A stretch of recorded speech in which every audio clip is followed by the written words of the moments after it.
You're listening to the Infinite Banking Mastery Podcast. Did you know that you could build a tax-free pool of wealth that's liquid and accessible all your life while building your retirement nest egg? Gain full control of your financial future and stop relying on the government and banks. The wealthy have already discovered this wealth-building secret. Now it's your turn to get financially secure without following the conventional wisdom that keeps you in debt to banks. Now here's your host, Valerie LaRocque. Hello, everybody, and welcome back to the podcast. I thought today that I would share some real-life examples. I've had a lot of people ask, what can I do with my banking system? What kinds of things can I use it for? So I thought I would just share some ideas from what some of my clients have done and some of the things that I've done. So I'm going to start with my first example of a client who, this was probably about 5 to 8 years ago or so, wanted to buy a house, and they didn't have enough money to finance the whole thing, as in they weren't going to be able to afford the mortgage payment if they had to finance the majority of the mortgage. And so they chose to access a life insurance loan of approximately $100,000 to put down on the house. And because of that, they were then able to control that portion of the loan. They financed the difference with the bank and had their mortgage payment. But the $100,000 loan they took from themselves, they had full control over. So for the time being, they decided, let's just pay interest only on that $100,000. And so because they were able to pay interest only on the $100,000 and didn't have to finance some of that amount or the majority of that amount, they were then able to afford this mortgage on this house that they really wanted. And in the meantime, their $100,000 is continuing to earn for them with interest and dividends as though they never touched it. So win, win, win. Another example, this is a common example that I've had more than one client has done this. It is just using the funds for a car. So I had a client who got in a car accident. No fun, at least they were okay, but then they needed a new car. So she reached out and she said, how much do I have access to? She had enough to buy a car in full, which is about $40,000 or $50,000. She took the funds from the policy and then asked, what do I have to pay myself back now for this? And so we created a loan repayment, but the good news is, again, she was in full control. So she was able to essentially make the payment whatever she wanted. Now, Nelson Nash would always say to pay yourself back with interest, similar to what you would pay another company or another bank that you'd be borrowing from. But at the same time, you really don't have to. You're not required to do that. And so because they had a budget crunch, she was able to pick a number that was affordable to her, and she would just pay on that loan a little bit longer to pay it off. And she said at that time, now I get it. Now I really get it why I'm so glad I have this system, and I'm so glad I've built this pool of cash, because I understand how cool it is to have this pool of cash when you need it for something like this, and then be in control of that payment. So she was very excited. I had another client just recently take their car to the shop and discovered that they went in for an oil change or something simple and discovered that the whole car was shot. The engine, he needed a new car. And so he reached out for some funds and was able to get the money needed to buy a new car. And he already had a loan repayment going back to his policy for another loan he had taken. And that loan was nearly paid off. So actually the amount that he was paying into it would be fine for him to just simply continue. Once that other loan would have essentially been paid off, it would just keep going now to replenish for the loan he had just taken for the car. And so he was excited too about being able to have control of that money, to not essentially have no car payment because he's not increasing any payments, but he had the money he needed to buy the car, and he's still earning on that amount, even though he borrowed against it or used that value to go out and buy himself a new car. I had another client who simply wanted to redo their deck in their backyard, and so took a loan for that and has replenished it. And also now their child is going to be going to college soon, and so they will be able to borrow against the plan for college needs.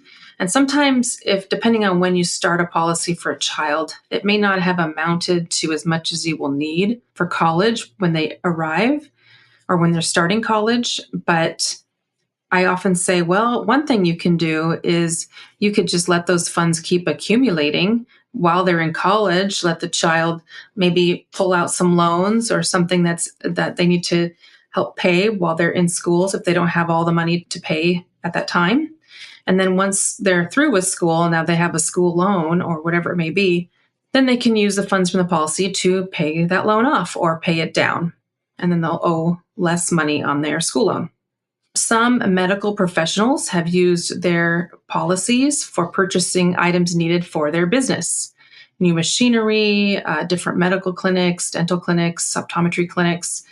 And when they did that, we worked together to create a promissory note for their CPA and an amortization schedule. So we helped create that for them.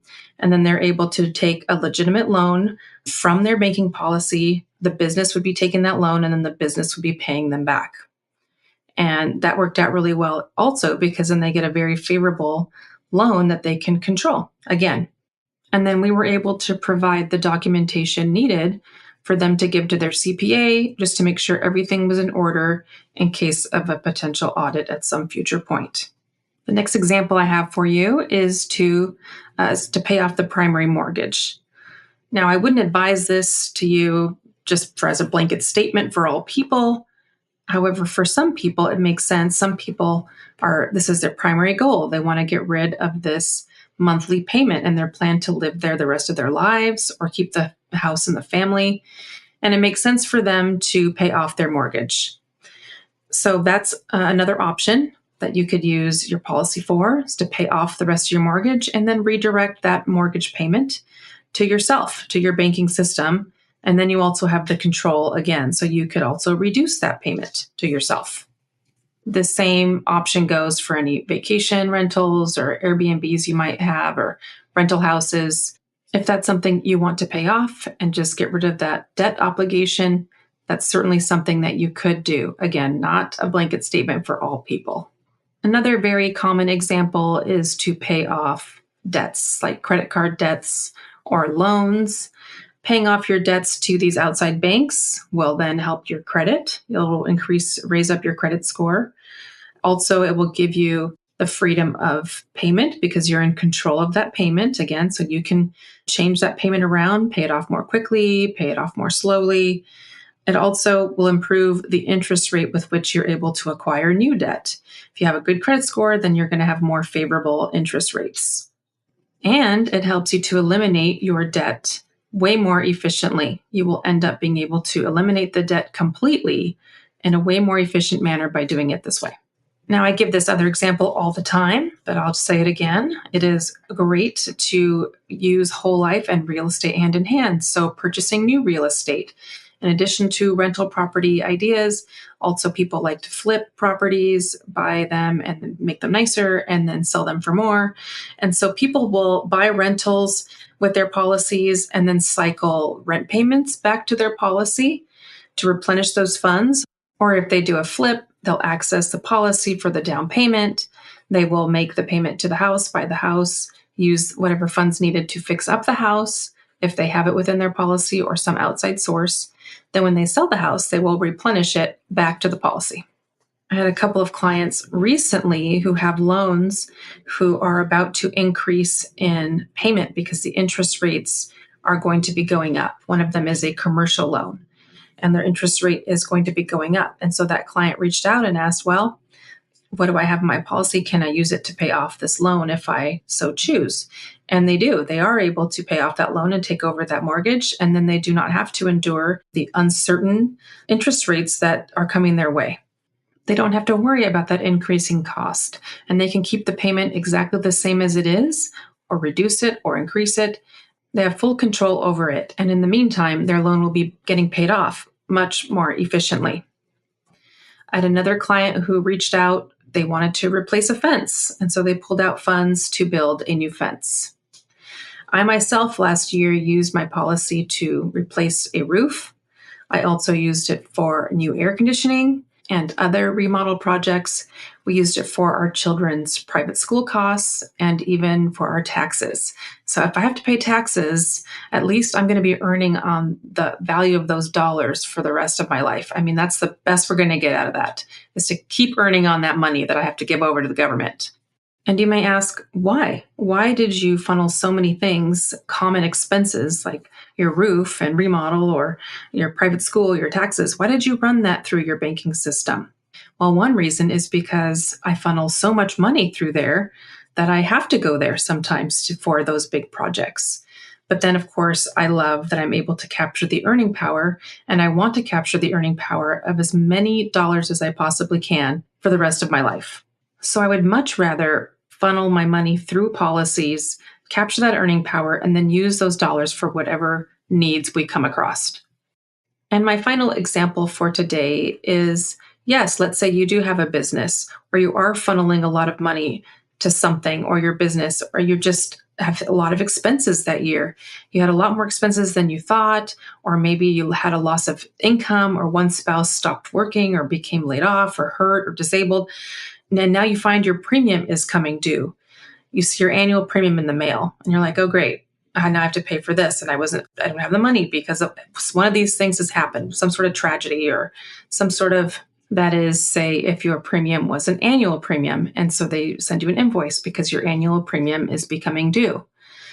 Well, one option that you have is simply allowing the policy to basically borrow against itself to pay the premium.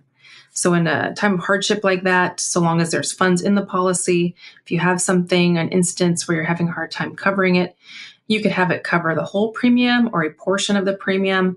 You could also have them switch the premium mode and switch it from annual to monthly. And now you just have, maybe you just need them to cover a couple months premium outside of or through the policy. But that also is an option as well to get you through a tough time. And it can bring you peace in a time of hardship. Well, that's all the examples I have for you today. So if you're feeling ready to start a banking system for you or your family and you'd like to partner with me, please reach out to Valerie at alphaomegawealth.com. I would love to help you. I would love to meet you. And I'd love to get you started on this exciting journey to change your financial future. I hope you enjoyed today's episode and that you found it informational. And I hope that you have a great week. Talk to you next time.